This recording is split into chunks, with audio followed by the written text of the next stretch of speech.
সামনেই ঝড় বৃষ্টি আসবে রেমাল, তো তার জন্য আমি কাঠ কিনেছিলাম, কারণ গরমের ছুটিতে দিদিরা আসবে আমাদের বাড়িতে। তো সেই কাঠগুলো আমি তাড়াতাড়ি করে কাঠ মাচা বানিয়ে কাঠগুলো গুছিয়ে নিচ্ছি। আজ সেটাই তোমাদের কাছে শেয়ার করব। তো চলো বন্ধুরা।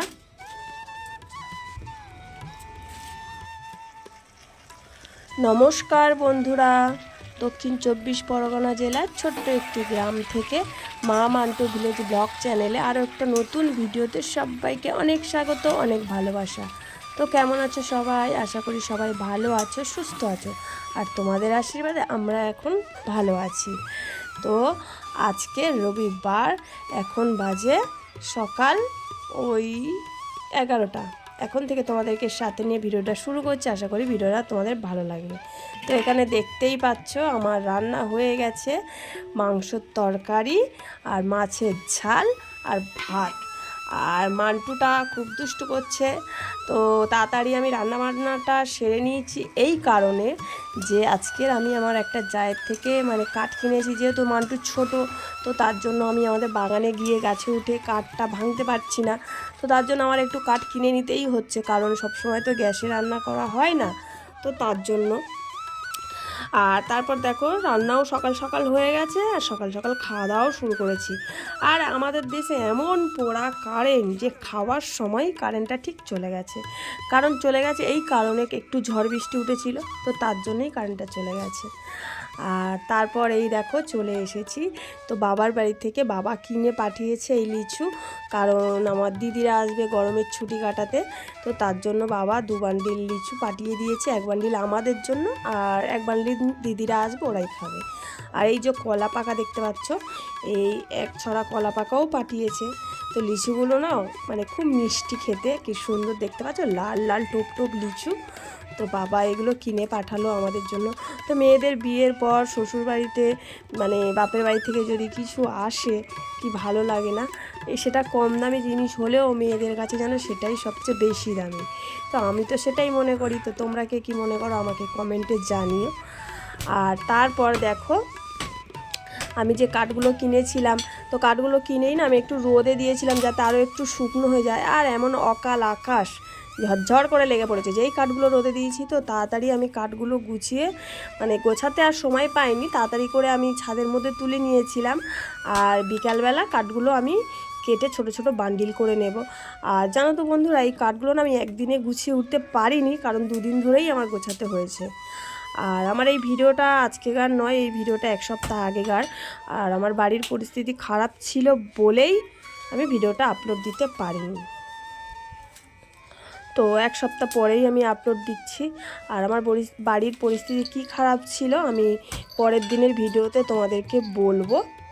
আর আমার মান্টুটাও আমার সাথে বসে আছে, আমার পাশে বসে খেলা করছে। আর টিপ টিপ করে বৃষ্টিও পড়ছে, জানো তো। আমি ওই ছাদের মধ্যে একটা প্লাস্টিক টাঙিয়ে নিয়েছি, তো তার নিচে বসে বসেই আমি কাঠগুলো কেটে নিচ্ছি। আর এই যে দেখতে পাচ্ছ ছোট ছোট বান্ডিল করছি। তো যেহেতু আমার ওই ট্রের উপরে প্রদীপ উনুন, তো এই ছোট ছোট বান্ডিলগুলো করে রাখলে কি হয়, জ্বালানিটা দিতে খুব সুবিধা হয়, আর খুব অল্প কাঠেই রান্না হয়ে যায় আমার। তো দিদিরা আসবে গরমের ছুটিতে, তো গ্যাসে তো রান্না করতে পারবো না, কারণ ওরা 5-6 জন আসবে, আমরা 3-4 জন। তো 10-12 জনের রান্না গ্যাসে তো হবে না, তো তার জন্য উনুনেই করতে হবে। আর কাঠ ছিল না বলেই আমি আমার একটা জায়ের থেকে কাঠগুলো কিনে নিয়েছি। তো সেগুলো গুছিয়ে গেছে রেখে দিচ্ছি, যাতে রান্না বান্না করতে কোনো অসুবিধা না হয়। আর আমাদের পরিস্থিতিটা এতই খারাপ গেছে যে কি বলবো, জানোই তো কদিন আগে আমাদের পাড়াতে একজন মারা গেল। ফের আমাদের বাড়িতেও একটা ঘটনা ঘটেছে, সেটা তোমাদেরকে দেখাবো। তো এই দেখো নিজের মতন করে একটা কাঠ মাছ আমি বানিয়ে নিয়েছি, জানি না কেমন হয়েছে। তো কেমন হয়েছে আমাকে কমেন্ট করে জানিও। ওই কাঠ ছিল আর ইট দিয়ে তার উপর একটু সাজিয়ে গুছিয়ে নিয়েছি। আর এর উপর ওই যে কাঠের বান্ডিলগুলো আছে দেখতে পাচ্ছ, এইগুলো আস্তে আস্তে গুছিয়ে সাজিয়ে দেব। অল্প জায়গাতেই বেশ সুন্দর করে সাজানো যাবে। জায়গাও আমার বেশি নেই, তার জন্য আমি অল্প জায়গাতেই কাঠের মাচাটা করেছি।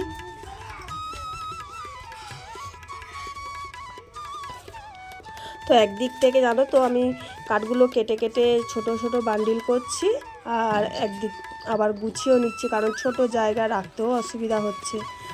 আর এই যে দেখো আমার মান্টু সোনা আমার পাশে বসে কি করছে, দেখো দুষ্টু করছে। ওর যে দাদু লিচুগুলো পাঠিয়েছে ওকে দিচ্ছি, ও লিচু খাবে না, ও আমার পাশে বসে বসে বুড়ুমি মারবে।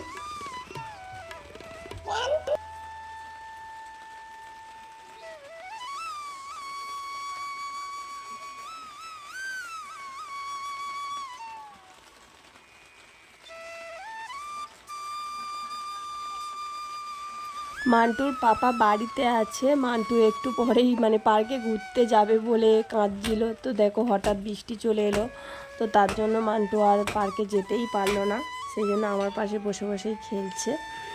তো বাবার বাড়ি থেকে লিচু কলা এসেছে, এটা পেয়ে তো আমি এমনিতেই খুব খুশি আছি, কারণ বিয়ের পর জানোই তো বাবা মা বাড়ি থেকে যদি কিছু আসে মানে শ্বশুর বাড়িতে মেয়েদের কাছে কী যে ভালো লাগে। আর লিচুগুলো না খুব সুন্দর খেতে ছিল, আর লিচুগুলো আমি একটা প্লাস্টিকে করে মানে গুছিয়ে দিদিদের জন্য রেখে দিয়েছি এক বান্ডিল, আর এক বান্ডিল আমাদের জন্য রেখে দিয়েছি, আমরা খাবো। তো মান্টুর পাপা দাদা এসে ওরা 2-4টে করে খেয়ে চলে গেছে, আমিও 2-4টে খেয়েছি, আর আমার মান্টুটাকেও দিয়েছি। আর তারপর দেখো আমার সব কাঠগুলো গোছানো হয়েছে, আর পরের দিন বিকালবেলায় আমি কাঠগুলো গোছালাম, বললাম না আমি একদিনে কাঠগুলো ঠিক গুছিয়ে উঠতে পারিনি। তো দেখতে পাচ্ছ কি সুন্দর ছোট ছোট করে বান্ডিল করে মানে কাঠগুলো আমি বোঝা বেঁধেছি, তারপরে এগুলো গুছিয়ে রাখছি, যেহেতু আমার অল্প জায়গা তো সেরকম করেই তো রাখতে হবে বলো। তো তার জন্য দেখো আমার সমস্ত কাঠ কেটে গোছানো হয়ে গেছে, প্রায় এই কাঠগুলো আমার 2-2.5 মাস তো রান্না হয়ে যাবেই, কারণ আমি তো সবসময় মানে উনুনে রান্না করি না, যখন লোকজন বেশি হয় তখনই আমি উনুনে রান্না করি, তাছাড়া গ্যাসেই করি, যেহেতু আমার উনুনে রান্না করার তো জায়গা নেই, এই ছাদের মধ্যে সমস্তটা আমার টেনে টেনে নিয়ে আসতে হয়। তো দিদিরা আসবে, ওরা 1 সপ্তাহ থাকবে, এই কাঠগুলো মানে ভালোভাবে আরামসে হয়ে যাবে।